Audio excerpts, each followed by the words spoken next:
그러면은 대망의 중요한 국내 경제에 대한 이야기를 한번 해보도록 할게요. 국내 경제 같은 경우에는 지금 가장 핫한 2차전지 경쟁, 2차전지 산업들이 경쟁이 굉장히 치열해지고 있습니다. 누가 더 많이 오르나 약간 이런 대결을 하고 있는 것 같은데, 오늘 같은 날에도 2차전지가 잘 갔어요. 그래서 뭐 2차전지 소재 쪽도 잘 갔고 뭐 페라이트, 리튬, 니켈 뭐 잘 갔는데, 2차전지가 왜 이렇게 잘 가는지도 우리가 좀 더 체크를 해 보셔야겠죠. 그리고 특히나 2차전지 하면 최근 들어서 얘기가 안 나올 수가 없는 기업이 있죠. 에코형제.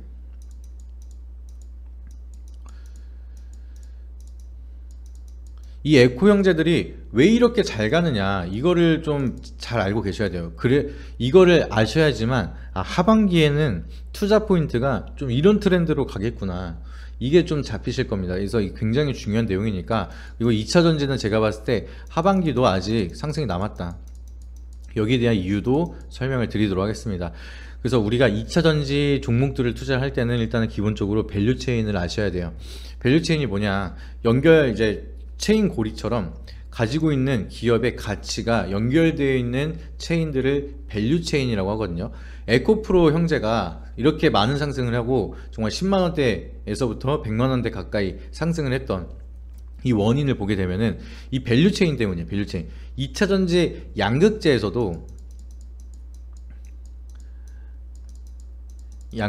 중에서도 가장 거의 풀 밸류체인을 가지고 있는 게 에코프로고요. 그리고 왜 양극재가, 음극재도 있는데 왜 양극재가 이렇게 좀 이슈가 되고 이렇게 움직이느냐, 그거는 배터리에 대한 성능을 좌우하는 게 결국에는 양극재거든요. 그래서 양극재가 많이 잘 팔리고 성능이 좋아야지만 음극재도 같이 형성이 됐을 때 2차전지가 만들어지는 거라서, 이 양극재가 먼저 중요도가 크게 나타나기 시작을 하면서 2차전지에 대한 사이클이 만들어지기 시작을 한 겁니다. 근데 이 풀 밸류체인이 뭔 뜻이냐, 정말 쉽게 설명을 해드릴게요.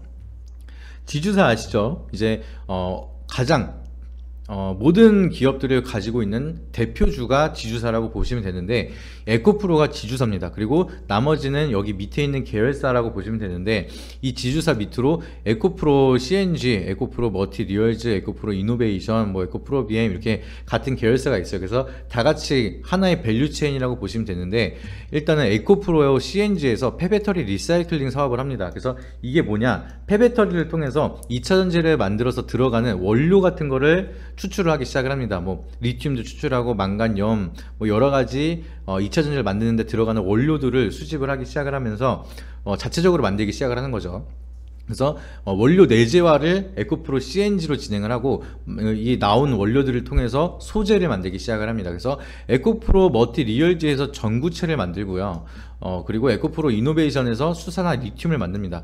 여기서 리튬을 만들어서 이쪽으로 넘기면은 수산화 리튬이 되고, 여기서 뭐 망간, 염 뭐 이런 것들을 만들어서 이쪽으로 보내면은 전구체가 됩니다. 그래서 이거 두 개가 합쳐져야지만 이걸 통해서 양극재가 만들어지는데, 그러면은 에코프로 같은 경우에는 지금 모든 밸류체인을 갖고 있는 거죠. 원료를 만드는 회사랑 이 원료를 공급을 해서 소재를 만드는 회사랑 이 소재들을 합쳐서 양극재를 만드는 회사까지 모두 보유를 하고 있습니다. 그래서 이 풀 밸류체인 때문에 수익성이 굉장히 압도적으로 좋을 거다라고 부각이 되기 시작을 하면서 에코프로 형제가 굉장히 잘 간 건데, 에코프로 CNG랑 에코프로 머티리얼즈 그리고 에코프로 이노베이션, 이 세 가지에 대한 가치는 에코프로로 갑니다. 이 세 종목들은 상장이 안 돼 있고 비상장이기 때문에 대표적으로 에코프로가 여기에 대한 가치가 다 부각이 된 거고, 에코프로 BM은 혼자서 상장을 했기 때문에 가치가 분산돼서 얘는 양극재에 대한 가치만 얻어간다. 그러면 나머지 밸류체인은 에코프로가 가져간다. 그래서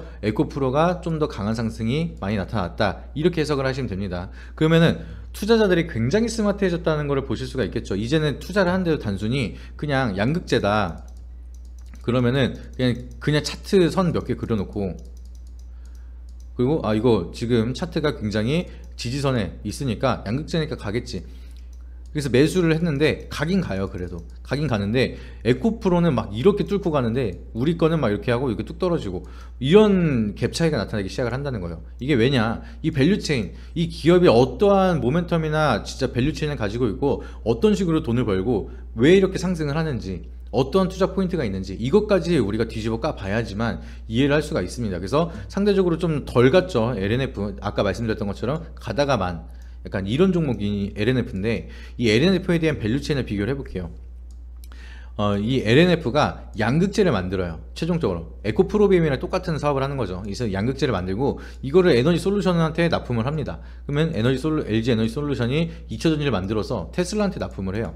그러면은 이게 끝이에요. 굉장히 단조롭죠. 뭐가 없어요. 그냥 양극재만 뭐 사급 받아서 그래서 납품을 하는 그 정도인데, 일단은 납품하는 대부분의 기업이 LG 에너지 솔루션 단일 기업으로 의존도가 굉장히 높습니다.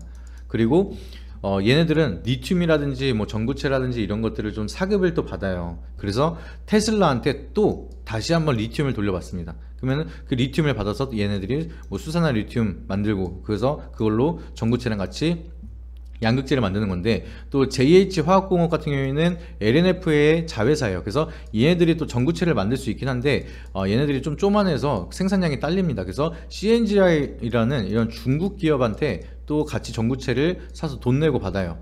그래서 얘네들이 리튬도 사고 전구체도 사고, 그래서 양극재 만들어서 얘네들한테 납품을 하는 거죠. 그러면은 영업이익이 굉장히 떨어질 수밖에 없겠죠. 마진율이 떨어지고 매출액은 증가를 한다 하더라도 수익성이 에코프로랑 비교를 했을 때 떨어질 수밖에 없다는 거예요. 그리고 광물에 대한 리스크가 갑자기 나타났을 때는 LNF는 뭐 방법이 없겠죠. 다 사급받고 자체 조달 자체가 없으니까. 그래서 실적은 좋은데 LNF는 계속해서 저평가로 좀 에코프로보다는 좀 덜 상승이 나타나는 그 원인에 대해서 이해를 하시면 됩니다. 근데 지금은 에코프로가 양극재 풀 밸류 체인이라고 말씀을 드렸잖아요. 근데 더한 사람이 있습니다. 더한 놈이 하나 있는데, 더한 놈은 포스코예요. 포스코에 대한 밸류 체인을 보시면은 얘는 그냥 2차전지 풀 밸류 체인이에요. 그래서 원료라든지 양극재 뭐 밸류체인 다 갖고 있는데 얘는 음극재까지 갖고 있기 때문에 앞으로 이제 우리가 포스코를 좀 주목을 할 필요가 있다, 좀 이렇게 말씀을 드리고 싶어서 포스코 밸류체인까지 제가 좀 준비를 했습니다. 그래서 리튬 같은 경우에는 얘네들은 리튬을 생산하는 사업도 하고 있습니다. 근데 아싸리 얘네들은 염호랑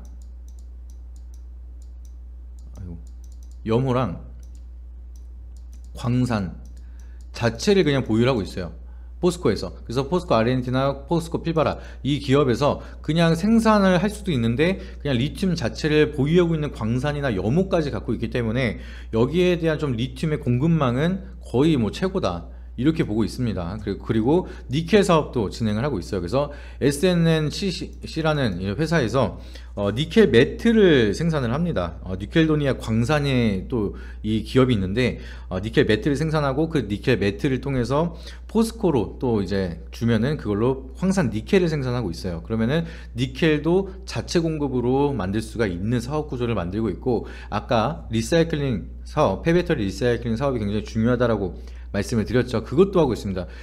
PLSC에서 리사이클링 사업을 진행하고 포스코 HY 클린 메탈에서도 리사이클링 사업을 진행을 하고 있어요. 그래서 얘네들은 폐배터리를 가지고도 원료를 추출할 수가 있고, 그것뿐만 아니라 그냥 원료 사업도 그냥 하고 있습니다. 중국의 절강포화랑 절강화포, 여기서 양극재에 들어가는 원료들을 추출을 하고 계속해서 자체 조달을 하고 있고요. PMC텍에서는 이제 흑연을 받아서 이걸로 음극재를 만드는 데 쓰고 있습니다. 그러면은 양극재랑 음극재 원료 모두 다 갖고 있는 게 포스코 홀딩스다, 유일하게. 그리고 그것뿐만 아니라 차세대 소재, 미래에 대한 소재를 개발하고 있는 포스코 JK 솔리드 솔루션이랑 포스코 실리콘 솔루션까지도 보유하고 있다 보니까 그냥 얘네들은 2차전지 풀밸류예요. 에코프로 같은 경우에는 양극재 풀밸류라고 보면은 포스코 같은 경우에는 2차전지 풀밸류 체인이지 않을까, 저는 좀 이렇게 좀 생각을 하고 있고, 얘네들이 또 얼마나 좀 방대한 계획을 세우고 있냐면은 리튬, 이제 양극재를 하나 만드는데 양극재 1톤을 만드는데 들어가는 리튬이 0.46톤이에요. 근데 지금 얘네들이 양극재를 2030년까지 61만 톤을 생산을 하겠다라고 발표를 했습니다. 그리고 나서 스스로 생산 체계를 구축해서 만들려고 하는 리튬의 생산량이 30만 톤이에요. 그러면 2030년이면은 그냥 수입하는 것 단 1%도 없이 모든 리튬을 자체적으로 조달을 할 수가 있겠다. 100% 내재화를 한다. 이거를 좀 강조를 하고 있고요. 지금 뭐 이제 생산 능력 같은 경우에는 양극재 쪽으로는 에코프로비엠이 1위긴 하지만 이거를 장기적으로 보고 원료 내재화라 자체 조달 이런 가치까지 봤을 때는 장기적으로 봤을 땐 포스코가 훨씬 더 우위 독점에 가지 않을까. 시간이 지날수록 포스코가 좀 더 유리하지 않을까, 좀 이렇게 보고 있고, 시간이 갈수록 이 광물에 대한 전쟁이라든지 중요도는 계속해서 늘어날 거다, 좀 이렇게 생각을 하고 있습니다. 그래서 그거를 또 참고하시고, 지금은 물론 에코프로가 그렇다고 해서 끝난다는 게 아닙니다. 더 갈 거예요. 더 가는데 이제 지금 뭐 예를 들어서 에코프로가 500% 가량 상승을 했고 포스코 주요 기업들은 한 200% 정도 상승을 했다라고 하면은 적어도 포스코도 여기에 맞게끔 정도는 올라오지 않을까, 그렇게 친다라고 하면은 둘이 뭐 목표 수익률이 700%라고 할 때 예를 들면은, 그러면은 에코프로는 200%지만 아직 포스코는 500%라는 많은 구간이 남아있기 때문에 이제 에코프로도 좋지만 포스코도 우리가 관심을 두고 지켜볼 때가 됐다, 좀 이렇게 말씀을 드리고 싶습니다. 그래서 포스코도 잘 지켜보시고, 제가 봤을 땐 포스코 홀딩스도 리튬 광산만 가지고 있어도 가격이 리튬이 상승한다라고 하면은 그냥 기업에 대한 자본이 그냥 늘어나는 구조를 갖고 있기 때문에 포스코 홀딩스도 굉장히 좋고, 포스코 케미칼이 이름 바뀌었습니다. 사명이 포스코 퓨처엠. 그래서 이 포스코 퓨처엠 이 두 가지 기업도 에코 형제처럼 포스코 형제가 또 형성이 되지 않을까. 제대로 지금도 많이 올랐지만 그래도 더 오르는 흐름이 나타나지 않을까 해서 2차전지 하반기에도 중요하다, 이거를 좀 더 강조를 드리고 싶습니다. 그리고 또 중요하게 봐야 될 거, 반도체 산업 이젠 진짜로 턴어라운드를 할 것이냐, 이것도 중요하겠죠. 반도체도 적게 오르진 않았습니다. 많이 올랐는데, 반도체는 제가 또 이제 연초부터 이제 좀 턴어라운드에 대한 기대감 미리미리 준비를 하시고 보유하셔야 된다 말씀을 드려왔고요. 그리고 좋은 흐름 계속해서 이어가고 있는데, 지금 2분기 이후부터는 턴어라운드가 될 거고, SK 하이닉스도 그렇고 삼성전자도 그렇고 DDR5나 HBM 쪽으로 좀 수익성이 높은 이런 제품들 쪽에 포커스를 맞추겠다. 지금 재고 자산도 줄어들고 있고요. 앞으로에 대한 DDR4라든지 뭐 그런 게 다 교체가 된다라고 하면은 앞으로에 대한 수익성이 훨씬 더 좋아질 수밖에 없는 상황이다. 그래서 2분기에는 좀 서프라이즈를 기대해 볼 수 있다라는 리포트들도 하나씩 나오기 시작을 하고 있습니다. 그래서 왜 이렇게 기대감을 가져가느냐, 반도체 같은 경우에는 턴어라운드가 될 이유가 AI 반도체가 앞으로 부족할 지경이다, 약간 이렇게 얘기가 나오고 있어요. 그래서 D램 수요에 대한 공급량이랑 예상치를 보게 된다라고 하면은 지금 2분기 넘어가고 3분기부터는 이게 수요가 공급을 넘어섰습니다. 이제 골든크로스가 나왔어요. 이게 무슨 뜻이냐면은 이제 수요는 계속해서 늘어나고 있는데 없어서 못 파는 거예요. 안 팔려서 쌓이는 DDR4가 아니라 DDR5, HBM 같은 경우에는 수요가 많은데 공급량을 못 따라가서 이제 없어서 못 파는 지경. 그러면은 또 대란이 붙겠죠. 반도체 대란. 그러면은 웃돈 주고 사더라도 수요가 계속해서 증가를 한다, 반도체가. 그만큼 AI 반도체에 대한 수요가 더욱더 높아지기 시작을 할 거다, 이렇게 기억을 하시면 됩니다. 그래서 AI 반도체에 대한 수요 우리가 많이 기대를 해볼 수가 있고, 그래서 그걸 아는 SK 하이닉스랑 삼성전자는 수익성에 포커스를 많이 맞춰 두겠다. 그러면은 수익성도 좋고 판매량도 높아지고 한다라고 하면은 작년에 대한 기저효과까지 있어서 확실하게 어닝 서프라이즈를 보여줄 수 있는 기대감이 많이 보여지고 있죠. 그래서 우리가 반도체 산업은 꼭 관심있게 지켜보셔야 된다, 한 번 더 강조를 드리고 싶고, D램 출하 증가율 전망만 보더라도 계속해서 올라가는 모습이 보여지고 있습니다. 그래서 지금 21년도는 약간 주춤했지만 23년도는 다시 한번 올라간 추이, 그러면 계속해서 AI가 발전이 될수록 더욱더 빠른 성장 모멘텀을 가져갈 수가 있고, 재고 추이도 지금 많이 떨어지고 있어요. 그래서 이게 복병이었는데 이게 좀 사라진다라고 하면은 앞으로 반도체는 크게 걱정할 산업이 아니게 되는 거죠. 그래서 그동안의 상반기 같은 경우에는 회복에 대한 기대감을 갖고 침체가 끝이냐, 여기에 대한 기대감이었는데 하반기부터는 우리가 좀 좋은 흐름, 회복에 대한 기대감을 가져갈 수가 있는 게 반도체다, 이렇게 기억을 하시면 됩니다. 그래서 하반기 증시에 대한 흐름을 보게 되면은 이거는 2차전지예요. 이거는 반도체예요. 여기 포함되어 있는 섹터 중에 그냥 가장 많이 올라와 있던 기간 상위 등락률을 보여주고 있는 기업들을 이제 캡처를 한 건데, 에코프로 있죠. 에코프로 거의 600% 올랐습니다.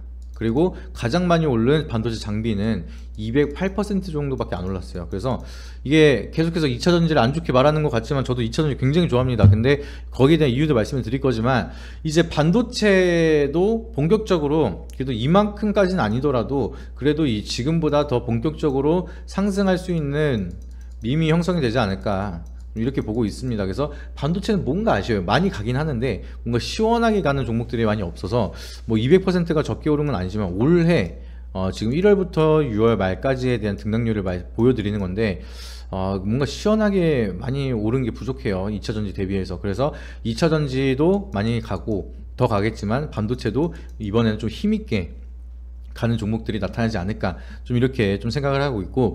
근데 2차전지가 왜 이렇게 강하게 갔느냐, 밸류체인도 밸류체인이지만 올해 상반기를 주도했던 테마들을 우리가 보시게 되면은, 산업들을 보시게 되면은 AI랑 로봇이랑 뭐 바이오 잠깐 갔었고, 그리고 뭐 2차전지 가고 반도체 잠깐 가고 뭐 이런 테마들이었어요. 근데 실질적으로 실적이 제대로 찍히면서 실적을 기반한 상승을 보여줬던 건 2차전지밖에 없다는 거예요. 정말 반도체 같은 경우에는 2분기 이번에 실적이 나와야지만 턴어라운드가 확인이 되는 상황이고요.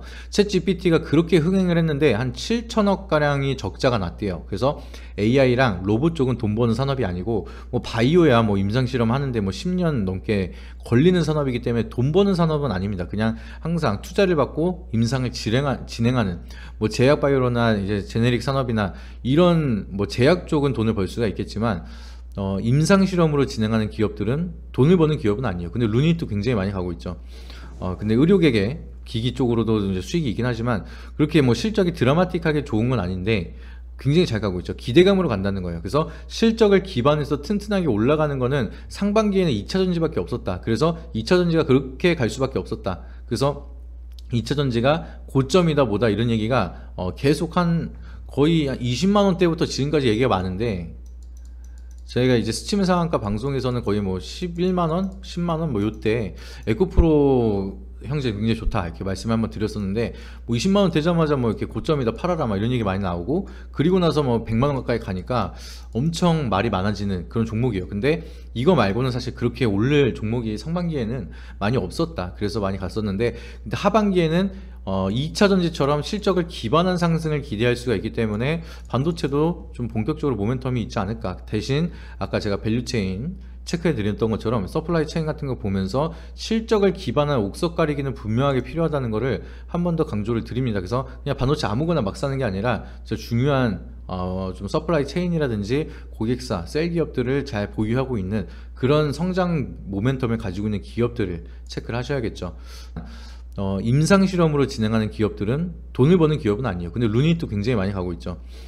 근데 의료계계 기기 쪽으로도 이제 수익이 있긴 하지만 그렇게 뭐 실적이 드라마틱하게 좋은 건 아닌데 굉장히 잘 가고 있죠. 기대감으로 간다는 거예요. 그래서 실적을 기반해서 튼튼하게 올라가는 거는 상반기에는 2차전지밖에 없었다. 그래서 2차전지가 그렇게 갈 수밖에 없었다. 그래서 2차전지가 고점이다 뭐다 이런 얘기가 계속 한 거의 20만원대부터 지금까지 얘기가 많은데, 저희가 이제 스치면 상한가 방송에서는 거의 뭐 11만원, 10만원 뭐 요때 에코프로 형제 굉장히 좋다 이렇게 말씀을 한번 드렸었는데, 뭐 20만원 되자마자 뭐 이렇게 고점이다 팔아라 막 이런 얘기 많이 나오고, 그리고 나서 뭐 100만원 가까이 가니까 엄청 말이 많아지는 그런 종목이에요. 근데 이거 말고는 사실 그렇게 오를 종목이 상반기에는 많이 없었다. 그래서 많이 갔었는데, 근데 하반기에는 2차전지처럼 실적을 기반한 상승을 기대할 수가 있기 때문에 반도체도 좀 본격적으로 모멘텀이 있지 않을까. 대신 아까 제가 밸류체인 체크해 드렸던 것처럼 서플라이 체인 같은 거 보면서 실적을 기반한 옥석 가리기는 분명하게 필요하다는 거를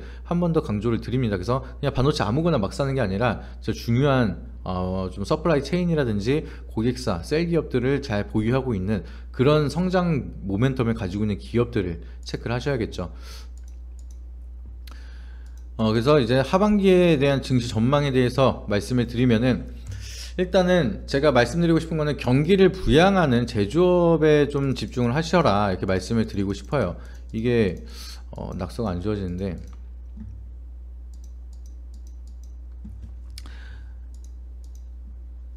하반기 증시 전망에 대해서 말씀을 드리면은 이제 제조업들을 우리가 좀 지켜보셔야 돼요. 그래서 지금 무역 수지가 16개월 만에 흑자 전환이 됐다라고 합니다. 그리고 수출액도 이제 다시 한번 많이 떨어지다가 다시 한번 이제 좀 회복을 하고 있는 구간이 드디어 왔어요. 그래서 경기가 확실하게 회복을 하고 있습니다. 드디어.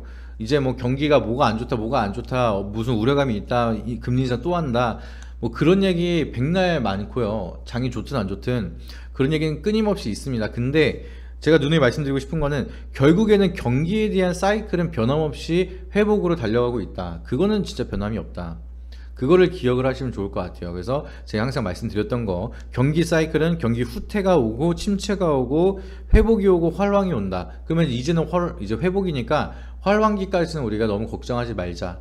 악재도 많지만 그만큼 호재도 많이 남아있다. 이거를 좀 말씀을 드리고 싶고요. 눈에 띄게 지표가 보여지고 있잖아요. 이제 무역수지 흑자 전환 16개월 만에 됐습니다.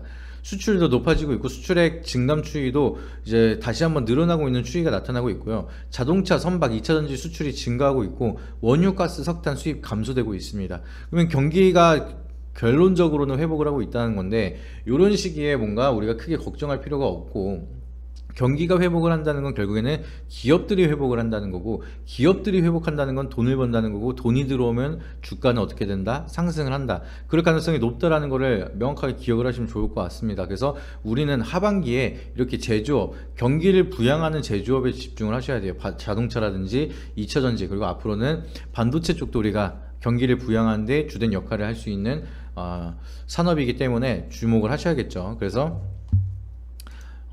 한 가지 말씀을 드리면은, 하반기에 대한 증시 전망에 대해서 좀 설명을 드리면은, 상반기는 침체된 바닥을 확인했던 상반기였다 라고 하면은, 하반기부터는 경기 회복에 대한 시장, 거기에 실적이 기반돼서 상승을 하는 하반기다, 이거를 좀 말씀을 드리고 싶습니다.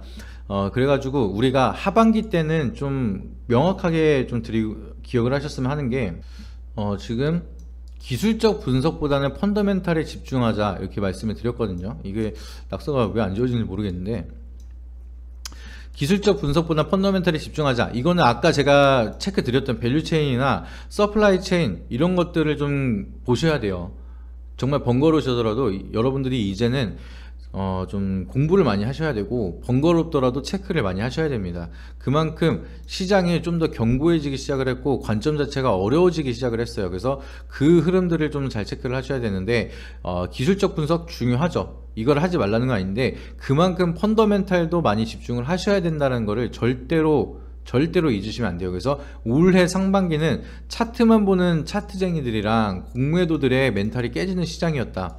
에코프로랑 포스코홀딩스만 보더라도 그런 흐름이 나타날 겁니다. 그래서 앞으로도 하반기에도 그런 흐름이 나타날 거다. 저는 좀 그렇게 생각을 하고 있기 때문에, 2차전지 같은 경우에는 밸류체인을 통해서 유일한 환경을 선점한 기업들, 이런 기업들을 우리가 체크를 하셔야 돼요. 그리고 추가적으로 한 가지 더 팁을 드린다면은, 새만금에 대한 수혜를 받는 2차전지 장비주들도 돈을 잘 버니까 그런 기업들도 좀 잘 체크를 해 보셔야 되고, 반도체도 수익 개선을 통해서 이제 HBM이나 DDR5 쪽으로 좀 수익성을 많이 볼 수 있는 기업들, 이런 기업들을 좀 주목을 하셔야 됩니다. 그래서 SK하이닉스랑 삼성전자의 서플라이 체인 연계되어 있는 기업들 말씀드리는 거예요. 그래서 그런 기업들을 체크를 하셔야 되고, 자동차는 글로벌 점유율에 따른 성장하는 기업들, 독일 뭐 전기차 점유율도 1위를 하고 있고, 미국은 좀 인플레 감축법 때문에 좀 성장 둔화가 우려가 되고 있지만, 그래도 차트를 봤을 때 현대차는 작년의 실적과 지금의 실적이 엄청난 차이가 있지만 주가로는 큰 변화가 없다. 그래서 지금도 더 저평가를 받고 있는 구간이기 때문에, 저평가를 받고 있고 실적이 받쳐주고 있는 기업들은 결국에는 한 번은 기회를 줍니다. 그래서 이런 무역의 경상수지, 또 수출에 대한 1위를 보여줬던 자동차 산업이기 때문에, 자동차 산업 실적 너무 숫자가 잘 찍히고 있어요. 그래서 숫자들 잘 찍히는 이런 기업들 꼭 잘 체크를 하시고 성과를 만들어 보시길 바라도록 하겠습니다. 그리고 빠르게 성장하고 있는 AI랑 로봇 같은 경우에는 실적에 찍히진 않아요. 그래서 사이클은 만들어지겠지만 테마성으로 좀 트레이딩 관점으로 좀 접근을 하시면 좋을 것 같습니다. 그래서 오늘은 이렇게 하반기에 대한 증시 전망까지도 좀 간단하게 말씀을 드렸고요. 지금 우리가 앞으로는 더 많은 공부를 하셔야 되고 이런 식으로 좀 학습에 대한 포인트를 많이 잡아가셔야 됩니다. 그냥 가더라도 옛날처럼 우리가 시장에 대한 사이클을 보시게 되면은 증시를 봤을 때 지금도 상승장이라고 하면은 어느 정도 상승장이라고 말할 수가 있었죠. 많이 상승을 했기 때문에 근데 시장을 봤을 때 우리가 이렇게 코로나 대상승이랑 지금 상승이랑은 진짜 완벽하게 다르다는 걸 보셔야 돼요. 여기서부터 여기까지 꽤나 많이 올라왔어요. 올해 같은 경우에도. 근데 이때 상승을 했었던 시장은 그냥 유동성으로 너도 나도 그냥 뭔가 미미 형성이 되면은 그냥 다 가는 장세였고, 지금은 뭔가 명확하게 투자 포인트가 있어야지만 가는 장세예요. 이거에 대한 차이점이 진짜 큽니다. 그래서 여러분들이 그 투자 포인트를 잘 잡아가셔야 되는 거고, 과거의 상승장이랑 다르다. 앞으로의 이런 유동성 장세로 그냥 막연하게 올라가는 시장은 당분간은 그냥 몇 년 동안 없다라고 생각을 하시면 돼요. 이런 그냥 너도 나도 수익을 안 보면 이상한 그런 장이 오는 거는 거의 없을 거예요. 그리고 이렇게 새로운 투자자들이 들어오면서 많은 신규 개인 투자자들이 유입이 되고 그만큼 손실을 보고 피해를 보는 사람들도 늘어났기 때문에 더욱더 신중하고 떠나는 개인 투자자도 많기 때문에 유동성이 많이 이때만큼은 줄어들 수밖에 없다. 그래서 더욱더 신중한 투자 자금들이 시장에 들어오기 시작을 할 거다. 이거를 기억하시면 됩니다. 그래서 상승장이라고 다 똑같은 상승장이 아니라 왜 상승하고 어떠한 좀 이유로 어떠한 좀 분위기로 상승을 하느냐에 따라서도 굉장히 차이점이 크다 보니까 그거를 꼭 기억을 하시고 거기에 맞는 투자 포인트를 잡아 가시기를 말씀드리도록 하겠습니다. 오늘도 너무 고생 많으셨습니다. 이상입니다.